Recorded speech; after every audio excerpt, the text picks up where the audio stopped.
يا أيها الذين آمنوا اتقوا الله وكونوا مع الصادقين.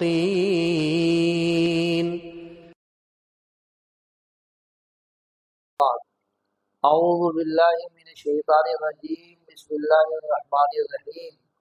وننزل من القرآن ما هو شفاء وقال تعالی شفاء لما فی الصدور۔ آج سب لوگ بیمار ہیں اور روگی ہیں، کسی کو اپنے روگ کا پتہ ہے اور کسی کو پتہ نہیں ہے۔ پتہ اس کو چلتا ہے جو اچھے ڈاکٹروں کے پاس، اچھے حکیموں کے پاس جاتا ہے یا ایکس رے کراتا ہے، ایم آر آئی کراتا ہے۔ بولو بھائی ایسا ہی ہے نا؟ ارے بولو بھائی ایسا ہی ہے۔ اور پھر جب اس کو پتہ چلتا ہے بیماری کا تو دن رات ایک کر دیتا ہے، گھنٹوں ہفتوں مہینوں وقت برباد کرتا ہے، اور جتنی پراپرٹی رہتی ہے سب ڈاکٹر کے حوالے کر کے چلا جاتا ہے۔ ارے بولو بھائی صحیح کہہ رہا ہوں نہیں کہہ رہا ہوں؟ کیونکہ الحمدللہ 31 سال سے امامت کر رہا ہوں، اور دین کی برکت سے پوری انڈیا میں دین کے نسبت سے گھومتا ہوں، سب ملتے ہیں مجھے۔ میرے پیاروں، ہر چیز کا علاج قرآن میں ہے۔ ہر چیز کا علاج کس میں ہے؟ قرآن میں۔ اور جناب محمد رسول اللہ صلی اللہ علیہ وسلم کی سکھائے ہوئی اعمال میں ہے، صراحتاً قرآن میں ہے۔ وننزل من القرآن ما هو شفاء، اور لکھا ہے کتابوں میں من لم یشفع بالقرآن فلا یشفع بہ، جسے قرآن سے شفا نہ ملی اس کو کسی چیز سے شفا نہ ملے گی۔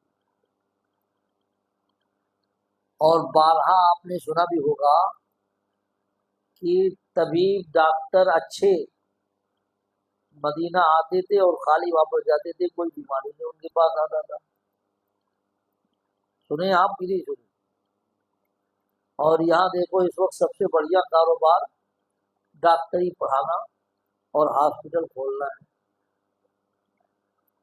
اب آپ لوگوں کے یہاں تو پتہ نہیں، لیکن بہرحال اکثر جگہوں پہ یہی حال ہے۔ بچے کو ڈاکٹر بنا دو، بہت کمائے گا، ہے نا ایسا؟ جو باپ گئے اللہ انہیں صحیح سمجھ دے، جو بیٹھے ذرا توجہ کے ساتھ سنیں، دھیان سے سنیں۔ سب سے بڑی بیماری آج کل سمجھی جاتی ہے کینسر اور ایڈز، اور ہارٹ اٹیک اور فالج برین ہیمریج تو کسی کو بھی ہو سکتا ہے، آنکھ کی بیماری بھی ہو سکتی ہے، اکثر چشمہ بچپن سے ہی لگ جا رہا ہے۔ ان سب سے بچنے کے لیے نبی اکرم سرکار دو عالم، طبیب روحانی و جسمانی جناب محمد رسول اللہ صلی اللہ علیہ وسلم نے ایک چھوٹی سی دعا ایک صحابی رسول صلی اللہ علیہ وسلم کے پوچھنے سے بتائی۔ کہا کہ حضور میں بوڑھا ہو گیا، قبر سنی، اعضاء کمزور ہو گئے، جتنا بوڑھا ہوتا ہے سب جواب دے دیتے، ہمیں ایک مختصر سا کلمہ دعا سکھا دو جن کے ذریعے سے اللہ میں فائدہ پہنچائے۔ تو حضور نے سکھایا کہ مغرب کے بعد رات میں پڑھ لیا کرو۔ رات شروع ہو گئی نا، پڑھیے سبحان اللہ العظیم، سبحان اللہ العظیم، سبحان اللہ العظیم وبحمدہ وبحمدہ وبحمدہ لا حول ولا قوت الا باللہ۔ علی العظیم اس میں نہیں، لا حول ولا قوت الا باللہ، لا حول ولا قوت الا باللہ۔ 60 سیکنڈ سے 1 منٹ لگتا ہے۔ آپ نے فرمایا جو اس کو پڑھ لے اس کو ہارٹ اٹیک، فالج، برین ہیمریج، پاگل پن، دماغی بیماری، آنکھ کی بیماری اور کھال کی بیماری میں برس، پھوڑ، دانے نکلنا، انفیکشن جسے ڈاکٹر بولتے ہیں، دانت کھاد کے نیچے اللہ پاک کرنا۔ بولو تو جب پیچھے کہہ لگے نہیں، آپ کا یقین بنانے کے لیے ہر جگہ میں یہ سب کو پڑھاتا بھی ہوں، خود بھی پڑھتا ہوں۔ مجھے چشمہ لگ گیا تھا، دانت کی شکایت تھی، الحمدللہ اس دعا کی برکت سے اللہ پاک نے بغیر پیسے کا شفا دے دیا، آپ کے سامنے میں بیٹھا. یہ تو ہوا دنیا کا بات. آخرت کا فرمایا کہ جدھر سے تو گزرے گا پڑھ لیا تو اس کی برکت سے اللہ ہر شجر حجر مدر ساری چیزوں کو لگائیں گے جو تیری مغفرت کی دعا کریں گے. اللہ تعالیٰ ہم سب کو ایسی مجلسوں میں بار بار بیٹھنے کی توفیق عطا فرمائے اور حضور کی سکھائے ہوئی باتوں پر عمل کی توفیق عطا فرمائے. دوسرا عمل ہے، لوگ کہتے ہیں مولانا کاروبار ٹھپ ہو گئے، ہوتے ہوتے کام رک جا رہے ہیں، لوگوں نے بندش کر دی ہے، بانٹ دیا ہے. پہلی بات تو 100% یہ بدعقیدگی ہے. سب کچھ اللہ ہی کے ہاتھ میں ہے. کس کے ہاتھ میں ہے بھائی؟ لا الہ الا اللہ کا مطلب سب کچھ کرنے والا کون ہے؟ آواز سے بولے، کون کرنے والا ہے؟ اللہ نہیں، اللہ ہی ہے. کون ہے بھائی؟ ہے ہی میں فرق ہے. بیوی کہے گی میں تیری ہوں، سب نہیں کہہ سکتے. بیٹا کہے گا میں. ہم بندے اللہ ہی کے ہیں اور معبود ہمارا اللہ ہی ہے. لا الہ الا اللہ کا مطلب ہے یہ دل میں آئے. انشاءاللہ اس کا عملی مشق یوسف مسجد یوسف میں کراؤں گا. آج پہنچیں گے نا آپ سبھی حضرات انشاءاللہ. بہت فائدہ ہوگا، میرا بھی ہوگا، آپ کا بھی ہوگا، کیونکہ یہاں سے اللہ کے لیے آپ لوگ جائیں گے. کس کے لیے جائیں گے؟ تو وہ اللہ کے لیے جائے تو ضرور اللہ کے لیے. اتفاق سے کہیں بھی نماز ہو پھر وہاں پہنچو. تو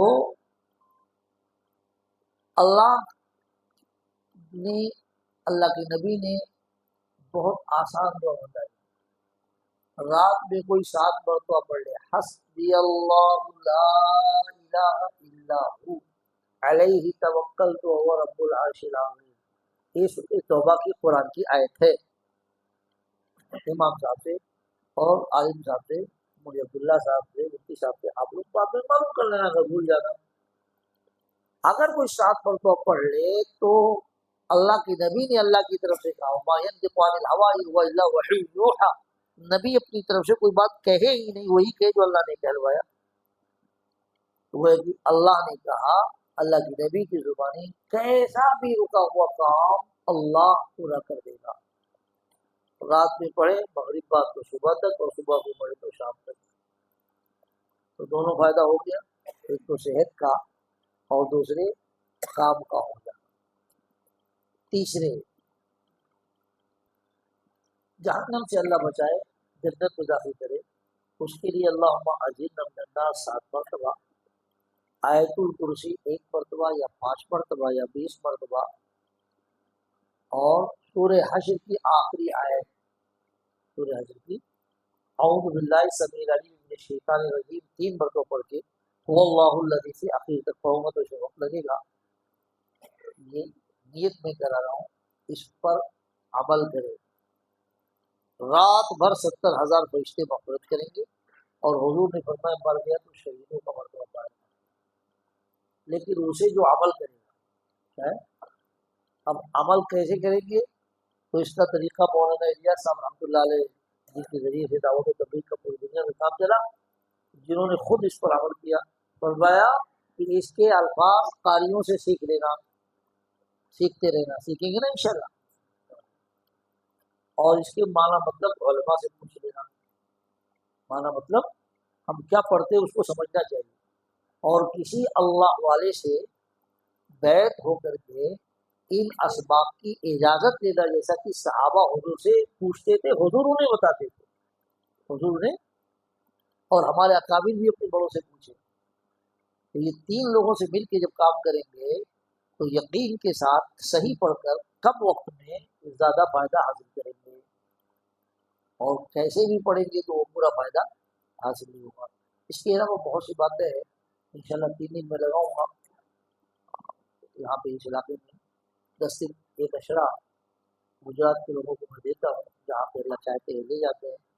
تو ابھی اگلی نشست میں آپ لوگ وہاں ہیں، باقی باتیں انشاءاللہ وہاں بتائی جائیں گی. اللہ تعالیٰ آپ کو بھی مجھے بھی اس پر عمل کی توفیق عطا فرمائے.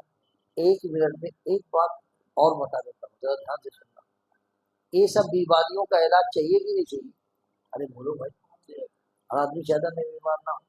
یہ ہے جسمانی بیماری. ٹھیک ہے، ایسے ہی ہمارے دل میں روحانی بیماریاں ہیں، کفر، شرک، نفاق، یہ روحانی بیماری ہے، حسد، کینہ، بغض، یہ روحانی بیماری ہے، کبر، گھمنڈ، یہ روحانی بیماری ہے، بخل، کنجوسی، یہ روحانی بیماری ہے، ریاکاری، دکھاوا، یہ روحانی بیماری ہے۔ بولو یہ ہمارے اندر ہے کہ نہیں ہے؟ ارے بولو بھائی، ہے، سب میں ہے، کوئی نہیں بولتا تو جھوٹا یا اس کو پتہ نہیں ہے۔ قرآن کہتا ہے بولو اس کا علاج ضروری ہے کہ نہیں ہے؟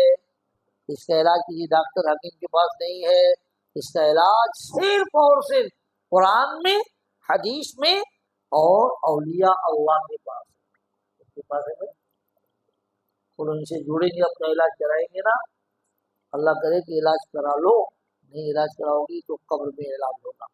جنت تو ملے گی لیکن روگی جنت میں نہیں جائے گا، گندا آدمی جنت میں، تو قبر میں پاک صاف کیا جائے گا، ہم صاف مچھو کا انجیکشن لگائیں گے تو برداشت نہیں کر پائے گا۔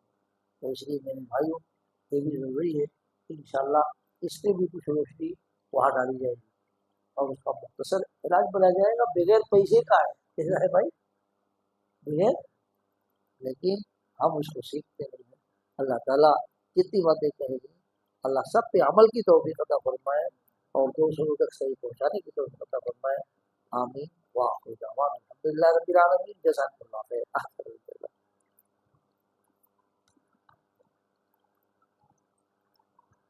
اچھا